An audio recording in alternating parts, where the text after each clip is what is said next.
Today we're heading back to January 9th, 1988 for MusicGoldmine.com's Top 10s Revisited, a week when cassette tapes ruled, MTV was peak entertainment, and the Billboard Hot 100 was packed with absolute jams.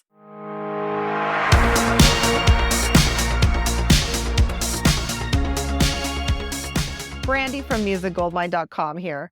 Welcome back to the channel. Get comfy because we're counting down the top 10 songs of the week with some trivia you probably didn't know, surprising stories, and an incredible piece of music memorabilia for the #1 song. So let's dive into this musical time capsule. At number 10, we have Jody Watley with Don't You Want Me. This dance hit reached number 6 on the pop charts and number 1 on the dance charts. The album featuring this song achieved platinum status in the United States, selling over 1 million copies. Jody began her professional career at age 14 as a dancer on Soul Train. Don Cornelius spotted her talent from the time of the show, and when he was putting together Shalimar in the late 70s, he added her to the group. She would stay with Shalimar until 1983 when she left to pursue her solo career. She would then go on to have several hits on the charts. Next at number 9 is Taylor Dayne with Tell It to My Heart. This was Taylor's first single off her debut album, and it would peak at number 7. Tell It to My Heart would go on to be certified 2 times platinum in the United States. This song was an overlooked demo that she spotted it at the recording studio, and she really wanted to make it. She borrowed $6,000 from her father. Not a bad investment, Dad, as the song would then go on to be nominated for a Grammy for Best Pop Vocal by a Female. At number 8, we have John Cougar Mellencamp with Cherry Bomb from his 9th studio album, The Lonesome Jubilee. The Lonesome Jubilee album would go on to be certified 3 times platinum, selling over 3 million copies. Not bad. This tune would peak exactly where it is right now at number 8, but Cherry Bomb did go to number 1 on the mainstream rock charts. At the start of his career, John Mellencamp reluctantly agreed to allow his label to bill him as John Cougar because for some weird reason, the label thought that they couldn't market him using Mellencamp.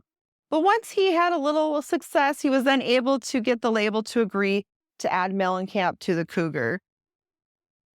Bopping at number 7, we have then 17-year-old Debbie Gibson with Shake Your Love. This song was pure bubblegum bliss, and Debbie wrote and produced it herself. Seriously, what were you doing at 17? Oh, and the choreography in the music video, courtesy of none other than Paula Abdul, who would soon have her own recording career. At number 6, INXS brings the heat with Need You Tonight. Michael Hutchence's sultry vocals and that unforgettable riff made this a massive hit from their album Kick. The album Kick would then go on to sell 6 million copies, earning 6-time platinum certification in the United States. Did you know that this track gave the Australian band their first and only #1 hit in the US? But the video for Need You Tonight was nominated for 5 MTV Video Music Awards, winning the coveted Video of the Year. At number 5, the King of Pop delivers with The Way You Make Me Feel. This track from the Bad album is all about MJ's signature groove and charm.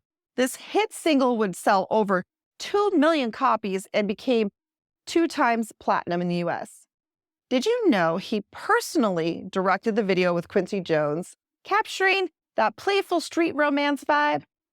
It would go on to hit number 1, making it the 3rd single to go to the top from the album Bad. Rocking it at number 4 is Whitesnake with Is This Love? Written by lead singer David Coverdale and guitarist John Sykes, this power ballad was originally intended for Tina Turner. But lucky for us, it became one of Whitesnake's biggest hits. The album featuring this song sold an astonishing 8 million copies and was certified 8 times platinum. Also, this was another video that MTV played on crazy heavy rotation. And check this out.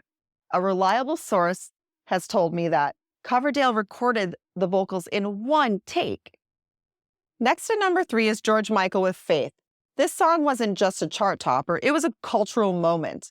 From the leather jacket to the jukebox, this track screamed swagger. Did you know that George played that famous guitar riff himself? The song was only 2 minutes long before he added the riff, making it a perfect pop song. George actually wrote, produced, and played almost every instrument on the album.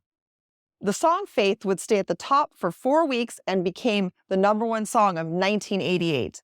Faith would be certified gold, selling over 500,000 copies.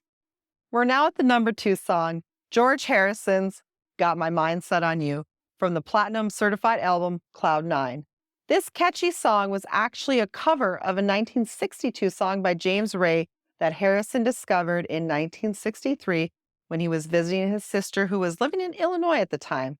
This was months before the Beatles would make their now famous appearance on the Ed Sullivan Show. A bit of trivia. It's one of only 3 solo Beatles songs to top the Billboard Hot 100s in the 1980s. Also, Got My Mind Set on You was at #1 the week prior to the Beatles' induction into the Rock and Roll Hall of Fame on January 20th, 1988. Pretty cool. Now, topping the chart at #1, it's Whitney Houston's dance pop anthem, So Emotional. Whitney's powerhouse vocals made this an instant classic. The song would go on to be certified platinum in the US. That was Whitney's 6th consecutive #1 hit on the Billboard charts, which tied her with the Beatles and the Bee Gees.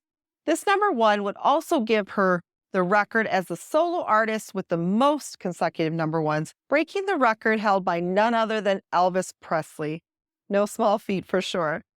This was the 3rd single from Whitney's 2nd album, entitled Whitney, and this album would go on to achieve diamond status for 10 million copies sold. Very cool story. Us at Music Goldmine, we were contacted by the production team a couple years ago when they were working on the Whitney biopic.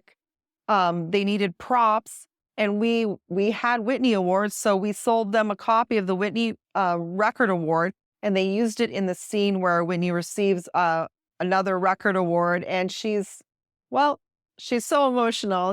This award behind me on the wall is currently for sale, and you can see that in the link below. And that wraps up our MusicGoldmine.com top 10s revisited for the week ending January 9th, 1988. What a lineup, right? From Whitney's powerhouse vocals to George Michael's swagger, it was a week to really remember. What's your favorite track from the list? Also, let us know a week you'd like to see revisited in the comments below. And don't forget to like, subscribe, and hit that notification bell for more top 10s revisited. Check out the link to our store below where you can find the Whitney Houston Award and most of the week's top 10s featured artists. Until next time, keep rockin'.